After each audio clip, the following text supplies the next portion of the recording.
Welcome to the adventures of Bog Grimer the Chimer in an episode that almost never happened. So I went to record this episode. I sat down in my office, I turned my computer on, and it literally caught fire.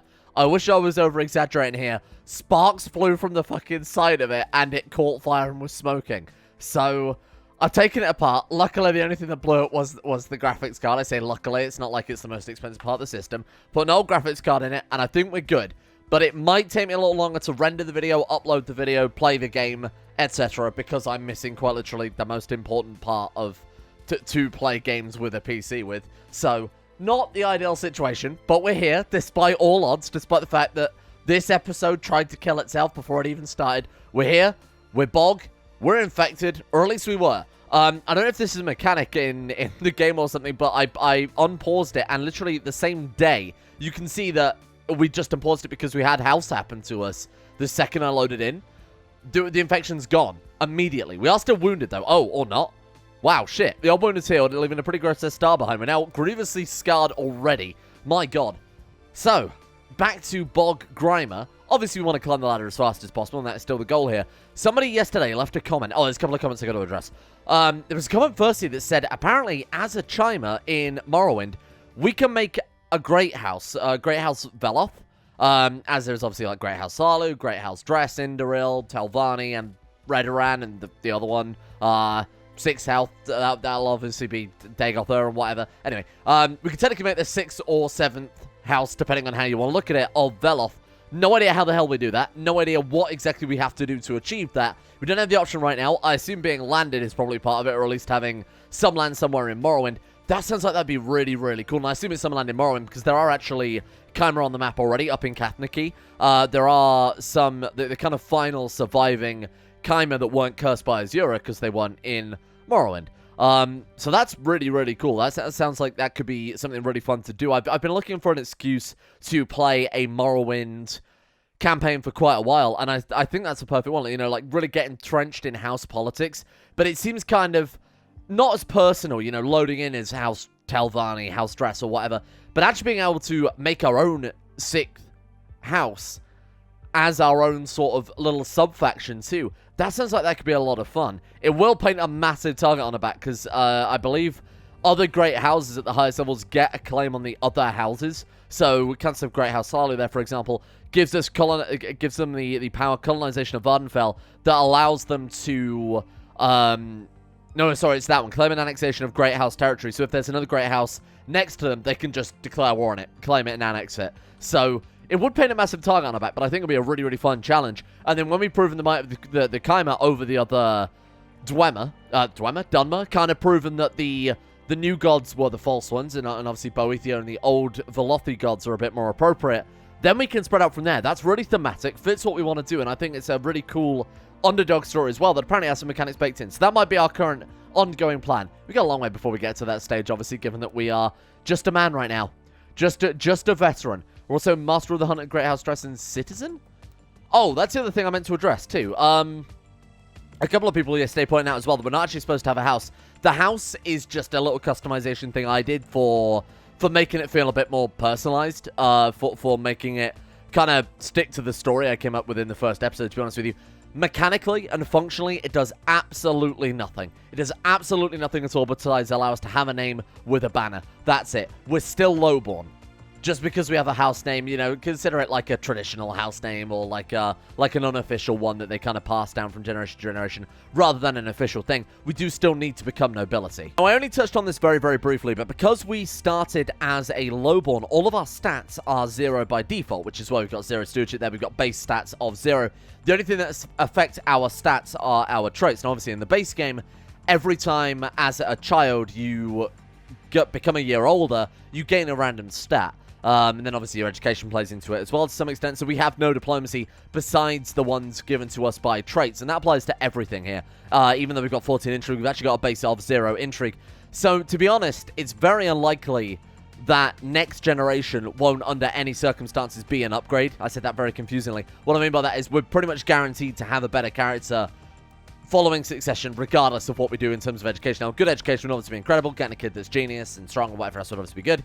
But them will having... I mean, she's already got more base martial than us. She's already got... What else is there? Oh, so Dunmug is learning an intrigue. Yeah, she's already got a base martial higher than us. She's a tiny little babby. So, like I said, it doesn't really matter too much of our heir. Can I actually elect her as our heir, or are we locked to Agnatic? Agnatic struggle. Oh, God. Right. Okay, so we need a son then. Shit. Oh, cool. I was just checking up on some of the boring crap in the background here, like Amnathan and, Sironin Tor, leader of the Cyrodiilic Revolt, have declared a rebellion on the Daggerfall Covenant, and to be honest, there's less of the... I wonder if they're going to win that, actually. Bretons have 8,000 men. The Cyrodiilic Revolt have almost all of Skyrim and the important places in Cyrodiil. 30,000. I feel like we're going to see a Cyrodiil independence there and kick out Daggerfall. Anyway, this is important. Learning how to read. Lately, I've become intrigued by the books and the legends the priests and shopkeepers carry about. I can finally read. 5 prestige. Took us, what, 4 attempts there? Now, I believe we can actually claim nobility. We've got 100 and... Oh, you gain 150 gold? Really? This is a bit strange. 400 prestige. We've got the house. And that's it. We've done it. We claim nobility. That doesn't do much for us. It obviously gives us house noble. We are now just a landless noble. We can hold castle holdings. Cool. We can build forts and shrines without... Oh, we can just build them. Raiding for down neighbors for loot is pretty massive. Cannot demand religious conversion. Cannot create kingdoms. Cannot usurp titles. We have -2 fewer commanders, obviously. Must pay the bride price for a marriage with a noble woman. But we can marry a noble woman now. We can request marriages as far as I know, which is quite nice. Oh, fantastic. Okay, obviously our house is reset again. The last time it was just a personalization thing, so we can always re-edit that if we feel like it at some stage. Cool. Okay, so now we're looking for a way to get landed, which is quite tricky to do. One of the ways we've done it in the past, and one of kind of the easiest ways... Where are we right now, anyway? Great House Halalu is under... Who's our liege? I'm in the pawn. Where are you landed? There. Wait, that's what Great House Halalu is now? Oh, we're under Great House Dress. Oh, so Great House Halalu got wiped out, or we were just... Yeah, wow. There, it's now... I mean, it's still the same Great House. It's just the leader of it is a guy... Is Bedel Dren. Weird, okay. We're now living under House Drez. Cool. I mean, that's fine. Doesn't really affect much. What's that? Enslaved provinces currently has enslaved 4. Oh, they've changed the enslavement system. Oh, interesting. We'll have to see how that works later on. Okay. So what I was going to say is the one thing we can do is we can obviously go around and try and recruit volunteers. It will be a little bit expensive. Let's go ahead and move to the cap settings. Apparently it doesn't think we're there. This doesn't think we're there. Give it a minute. Are we awake now? Am I going mad here? For whatever reason, we can't recruit volunteers. I wonder if it's because we're now a noble. And I wonder if you can only recruit volunteers as a sort of landless mercenary, adventurer, lowborn, somebody who doesn't have a name to live up to. That makes some sense. Okay, I'll double check that in a minute, just make sure that something hasn't broken here with, obviously, 3 different kind of total conversions we've got going on right now. So I'll double check that in a minute. Okay, well, that ends that plan. The other thing we can do is when we hit a certain amount of prestige, I think it's 500 prestige as a noble, someone from a great house can approach you and offer to adopt you as a kind of, as kind of a political play more than anything else. I guess we'll just keep working on our house, our gold, trying to obviously ensure that we've got plenty of heirs, try and keep our dynasty alive as well, and our training, which we haven't achieved anything at all in, have we? Maybe we should just go and join the fucking... We could join the Molag Tong instead. I think sticking with the Thieves Guild is still okay for a little while. Why not? Fight in the arena. 4 fights gives you gladiators, doesn't it? Hey, nice. We actually got away with that one. Thank fuck. Good God. Oh, wait. Oh, his scars have moved. Oh, maybe they haven't moved. Maybe they've just been highlighted with all this blood. Either way, one more fight in the arena. I believe we get the gladiator trait, which is quite fun. Let's go to the marketplace and see what else we can... Oh, we can buy a manor now. Oh, of course, because we are because we're a noble. 100 gold. Yikes. We can then buy farmland. Fine. Buy a shrine. Oh, man, we can afford a lot of shit. A wall and then a mine after that. Oh, very nice. What does that do for us? So now we're getting 0.2 monthly wealth. So this manor, even though it's only partly upgraded, is bringing in double what the house was bringing. I know it's not a massive amount, but it will add up over time. Could also ship some gold off to Boethiah. Offer an artifact. See, this is what I should be doing. We should be... Oh, give her mushrooms. There you go. Fine. A feeling of Boethiah's approval pulses through my mind. Thank you. Fucking Boethiah sending a... That's so strange that we just sent a Daedra mushrooms of all things. Thanks, Joe Rogan. Very cool. So I guess what we could do then is we could just visit the market, buy a bunch of shit and ship it off to Boethiah. I was going to say we'll use the Thieves Guild to try and secure some artifacts and send it off, but I guess what we've got to do is go to the marketplace and buy some fucking fruit and veg. Very strange. keep calling her her. I mean, obviously, the gender of Boethiah changes between each game depending on how they feel, which is, you know, it's their business, whatever they want. Let's go to the market district then and see what we can get. This one, we can buy some bricks. We'll lose 6 gold to use these sales for 20. We can buy some, we can buy the White Beast, which I think is a book. If that's a book for, I mean, it's a quality 3 artifact. What, for 6 gold? That's insane. Or we can buy a horse. Just a whole fucking horse. Wow. What? Give me that horse, boy. Bog Noble has had horse added to inventory. A horse used for traveling, fighting, and dragging carriages. I think we've been sold part of the horse anyway. Personal combat skill +4. Oh, that's kind of cool. A bit pointless. I mean, I think it would be better shipped off to... When the hell did we get that? Oh, right. That's the reward for ranking up, isn't it? In a society, when you hit level 2 of a society, you always get given, like, a gift. So, mages gives you, like, the Ring of Sunfire or something like that. Oh, interesting. And what did that do again? General Opinion +3, Diplomacy +2, Amulet of Articulation. Can I get one of those in real life? We had Minstrel happen to us. Oh, no. Hang on, that's probably not the best job to have, is it, in hindsight? It's just occurred to me. Quite the connotations of becoming a minstrel professionally. Okay, don't worry about that too much. Don't worry about that. Let's just not confront it. Let's put that behind us. And you know what? He's got to do what he's got to do. That's not my place. So how much we got? We need another 20 gold. Can't have some not quite legal merchandise moved overland. Do it. Give me 20 gold. Then we can buy ourselves a mine. Thank you very much. 8, we got it. Fantastic. And what's a mine bringing in now? And we are now up to 0.4 monthly wealth. That's actually not bad. That's genuinely, like, better than a tribal, some tribal characters in base game CK2. Well, now for a stroll. I encounter a fellow nobleman riding his horse around the secluded pathway. My lord? We either say, my lord, or we sigh. Interesting. And who is it? We've met this guy here. Ninny Milk. I know what I'm naming the next kid. Ninny Milk is 10 out of 10. Sigh. Whatever. We want the prestige. Get out of here. It's so disturbed by the fact that we didn't say hello to my man Ninny Milk. Fucking name. Imperial Imposter. As the late... okay, this is kind of cool. As the late Empress Regent Sylvia, whatever, Tharn died, her funeral ceremony was suddenly interrupted when the open casket started glowing and the dead body inside rapidly changed from an ordinary Nibinaean woman to a horrible Dremora. Renowned conjurers has been able to track down the Dremora's identity as Molag Chimer, a known loyal servant of Molag Bal, before the body was dispersed back to oblivion. That's quite cool. That's actually something that happens in Elder Scrolls Online as well, as far as I recall. It's like a boss in ESO, isn't it? Molag Chimer. Oh well. The fate of the real Sylvia is unknown and thought to be dead. A dark plot. And then she changes... Oh, that's kind of cool that they've actually turned her into a Dremora Kynaz there as well. She got an artifact. I wanted to know what she had. Husband got it? God knows. That's really cool. Peas. Gems. Ooh, gold. Oh, wow. That's not bad a deal. Okay, well, that's the one that turns the most profit if we're after just profit. Contracts of the Chimer. I mean, if we can just buy books for fucking 6 gold a piece, that would be massive. It is books as well. Botswana Stewardship is huge, and we can actually read, so that's pretty... I was going to say maybe, maybe there was a condition on it, like you have to be able to read to actually use the books. That's kind of mad that we can get quality 3 books for 6 gold a piece. I suppose we shouldn't be considering it like that. We should consider that as we just bought a quality 3 book for, like... I mean, what's our monthly balance? 0.56. So, like 12, like a year's worth of income, basically. When you phrase it like that, it doesn't seem like such a good deal in hindsight. We can buy bread. We can buy nothing or nothing. I guess we'll buy ourselves some bread then. Maybe there's a limit on how many goods you can have at one time. Bread meant to be sold for profit. How can I...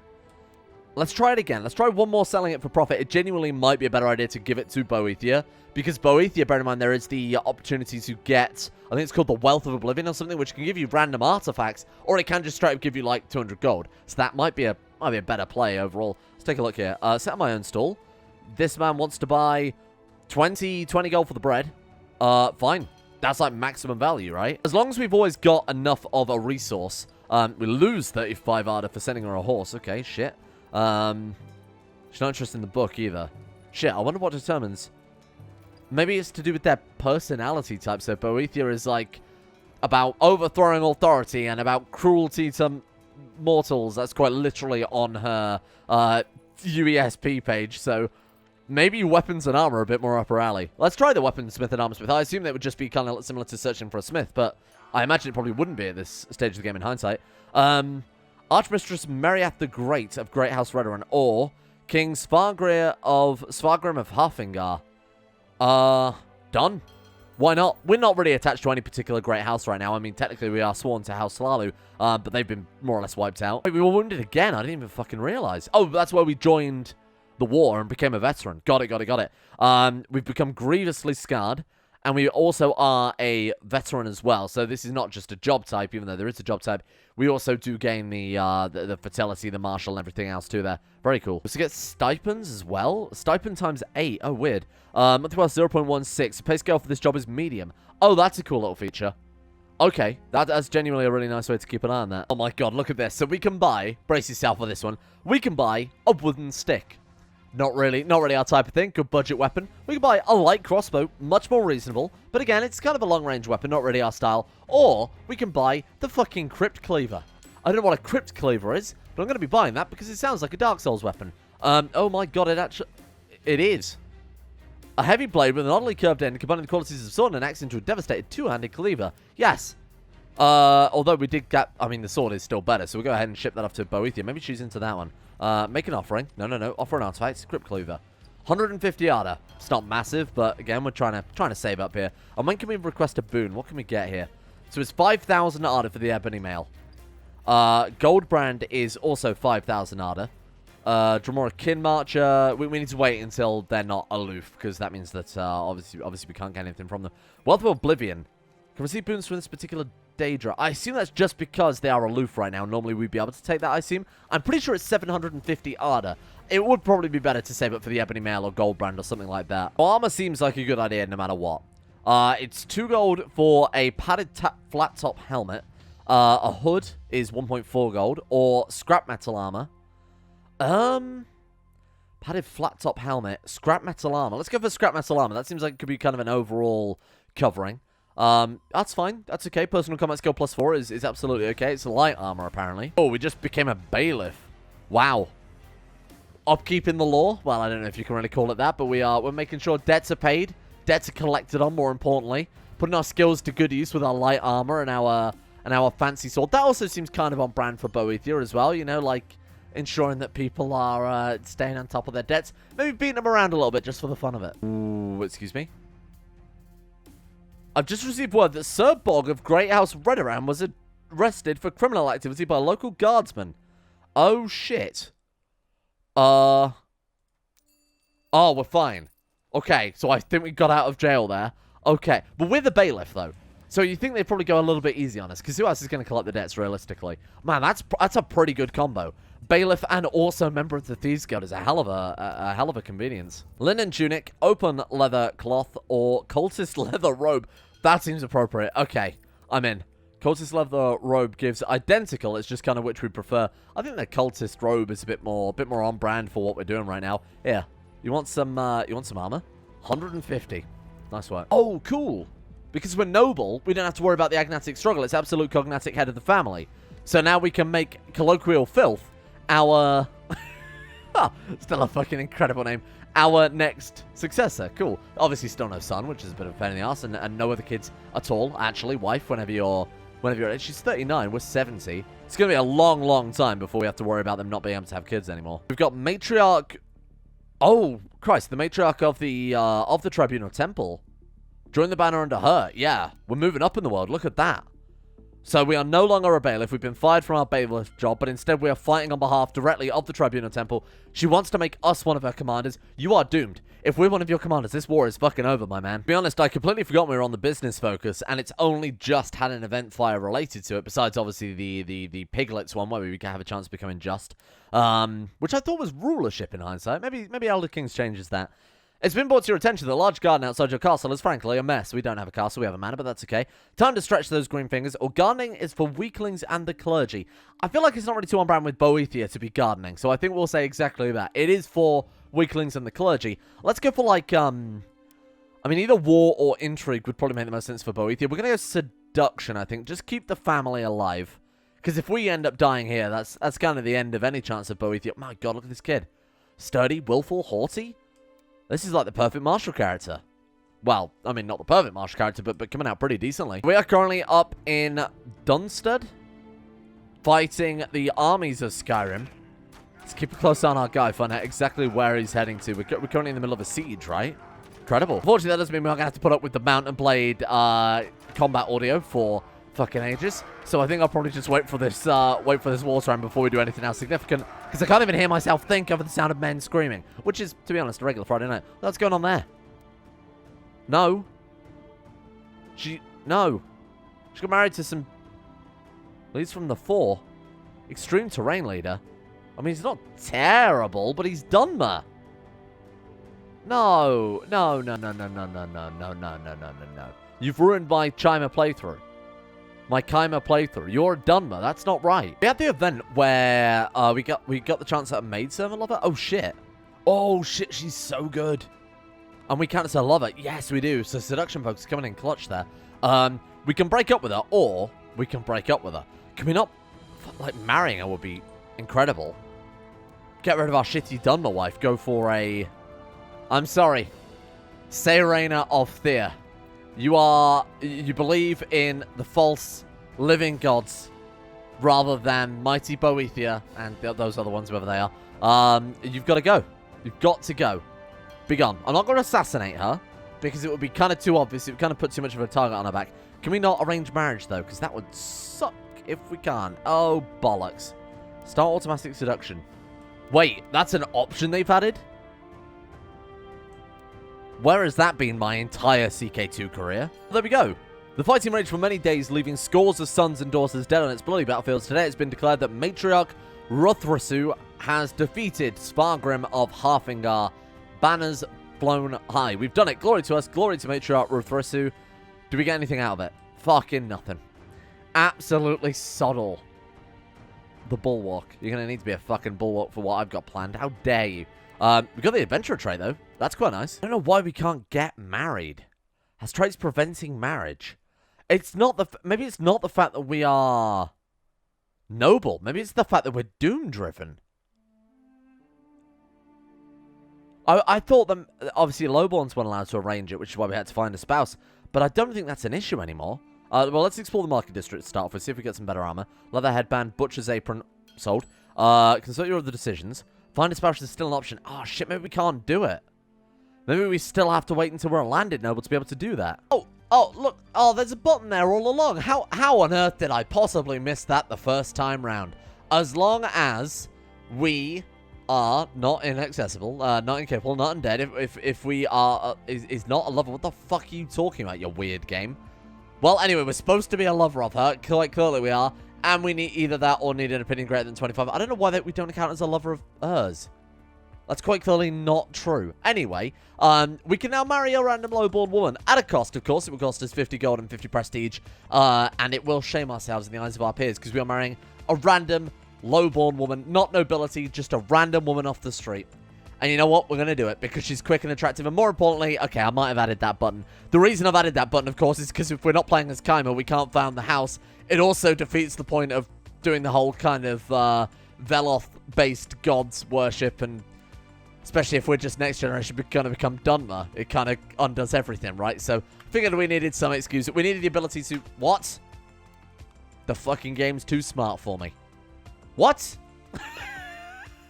Oh no, I've broken everything. Here's a fun fact. If you don't spell AI in lowercase in the CK2 engine, it doesn't recognize it. Has to be AI lowercase, otherwise you might accidentally, I don't know, say randomly, give the AI the ability to marry whoever the fuck they want whenever they felt like it. So I might have just sent a ripple through the entire realm of Tamriel that may have broken everything, but that's okay. We're good. Everything's fine. We've recovered. We've married a nice Chimer lady in order to save the literally entire campaign. We're good. Hey, we're a noble. We've got that to go for us if nothing else. Fight in the arena should give us Gladiator, or at least I thought it might. Maybe we have to actually win the fight, finish the fight. Oh, we did hear the... Oh, shit. Oh, no. What? Oh, seriously? I have far too many lifestyles. 1. We have 1. Brilliant, thanks. I don't know why it's done that. That's a bit of a weird bug, isn't it? I was thinking maybe Doom-Driven counted as it, but I very much doubt that would be that's not just a hobby, you know? I feel like bringing about the apocalypse today. Anyway, sitting across the table, I see Farlavin getting ready for a friendly wager. All in. Bet the house. Bet the fucking house. 134 gold down to nothing. We broke even. Okay, take the money and run. Oh, Jesus. I've set my sights on Nina, but the age difference could have caused just a little morsel. Because we're doing automatic seduction. There aren't many Chimer left in Morrowind, so you know what? I feel like we've got to embrace it, quite literally in this case, and see just exactly what or who we can do here. Anyway, let's go back to the marketplace and see if we can finish off our house now. Fountain. Man, I forgot how many actual separate buildings there were for the manor. What are we making? 0.8 monthly wealth. Ooh, kite shield. Usually sells for 8, we're paying 7.2, so I'm just buying this out of pure curiosity here. And that counts as a shield. Okay, that would, I mean, obviously. But I was just kind of thinking what they've done with it. They've added a shield slot there. It's 8 personal combat. Top of 8 from our sword. We've got 4 from our horse. 2 from our butcher's apron. Counts as cloth armor. Oh, you wear that over light armor. Oh, that's quite cool. We can use those in tandem. Oh, that counts as clothing. That's why. Okay. Wow, that's fucking horrendous. So, Bog of the Tribunal Temple. Just this random, creepy, Daedra-worshipping Chimer man who carries around a horse's head, dressed in a butcher's apron with cultist robes, ready to throw down at any time. Screaming about the apocalypse, and apparently his wife also marrying his other ex-wife and then her dying randomly, but we won't talk about that too much. We've been sent on a big old quest this time. We're off to go and make a delivery somewhere. To Jarl... The Jarl of Ironbind? Oh shit, they made us sell our things. So someone pointed out in the comment section yesterday, though, if we do sell our mana, we get the money back. So we don't lose anything, we just kind of sell up and move on, basically. Which is fine. I don't know if you maybe lose a little bit of gold for the kind of the convenience cost there. So now we're over in here. I think I just agreed to go on a journey and apparently we're not coming back. Well, let's go back to the Ascadian Isles. I feel like it's a pretty good place to put down roots just for the time being. Move back to Vivek. Suppose that's the point. We do have to pay the costs. Oh, shit. We do have to pay the costs of moving back to the province. Man, this shit's expensive. Good God. Vivek City is apparently quite an expensive place to live. Who'd have thought? Right. Shrine. We've got a wall. We've got a mine. We've got a garden. A library. A painting. What were we up to last time? We had a stable last time, didn't we? Damn. So we have lost a little bit of... Oh, my God. We just got mugged by a bandit. We became severely injured. And he steals our gold? Oh, shit. A wife has green spore. Oh, come on. Thank God for the thieves go. We got 32 gold again. We obviously do need to... Oh, finally, at long last. We have gained the trait Journeyman Assassin. To all that time. Man, it's plus 12 personal combat, too. That's pretty massive. Oh, Boethiah's back. Okay, cool. Now, we're actually not far off of being able to claim Ebony Mail or Goldbrand, whichever we prefer first. Daedric Protection. What does that do? Plot power defense combat rate will be slightly increased for 3 years. Boundary War Kid Marcher is kind of cool. Wealth of Oblivion. Received a gift of a rare treasure from Boethiah. Again, at 750 Arda, we'll probably end up getting more than we've put into going to the marketplace and obviously buying artifacts to throw at her. And then we've got martial expertise. Give us abilities in the ways of war. A random tier 1 leadership trait. Oh, interesting. Won't worry about that. We might as well save it for, like I said, either Ebony Mail or Goldbrand, seeing as we're so close. I don't really know which one to go for, so I'll leave that one down to you, comment section, whether to go for the weapon or go for the armor. Neither of which, of course, we've got a decent either right now. I mean, our weapon and armor is kind of at the same tier, so it doesn't really matter either way. We're being told about this guy's wound. This is obviously about us. Okay, fine. We're good. Become scarred again. 100 Arda for the kite shield. Done. Fucking take it, to be honest with you. How close are we to... Give her the robes. Give her the... Send her the robes. We're up to... Oh, 4877. Come on. We need so little extra Arda. 150 would do. I'm not going to send Pitiless Justice. Butcher Apron. Now we'll just let it tick up. So I need advice then on whether to take Goldbrand or whether to take the Ebony Mail. I will leave it up to you guys in the comments to come up with a good argument for one over the other. And then tomorrow we can get that for definite. We'll just let that tick over until we've grabbed it. And that kind of cements us somewhat as the real chosen of Boethiah. Now, bear in mind also, as we are Chimer, it's actually on the Arda score. Chimer gains actually extra points with Boethiah, which I had no idea was a thing. So it kind of ties that kind of ties that playstyle together again a little bit nicer than I expected. Thank you to the insane top tier level patrons for, of course, keeping the channel going in the first place. A thank you goes out to Paul, Huey Longdong, Fakuna Vasquez, Amethyst Corona, Chris, Gwen S, Roll2D1 Games, Vacuous Backers, DKO, Leo, Boop, Dante Mordecane, Slickback, Crane Fixer, Oregon, Don of Bones, and all the other patrons at the insane highest tier over there. Big thank you to these guys for going to that level of support for the channel again, especially over the past week or so where content has been a little bit irregular. We should be on a regular schedule, assuming my PC doesn't fucking catch fire again. Thank you as well to Cogsal, Cass, Alex Bogard, William H, Night Rouge, Grey, Silent Sentinel, Larotha, Justin Plock, Pantherpearl, Donald, I'm Sagataire, Euron DeVries, Ton Oster, Tentabeast, Loves, Trees, and Shardul, of course, along with all the other patrons for making the channel possible.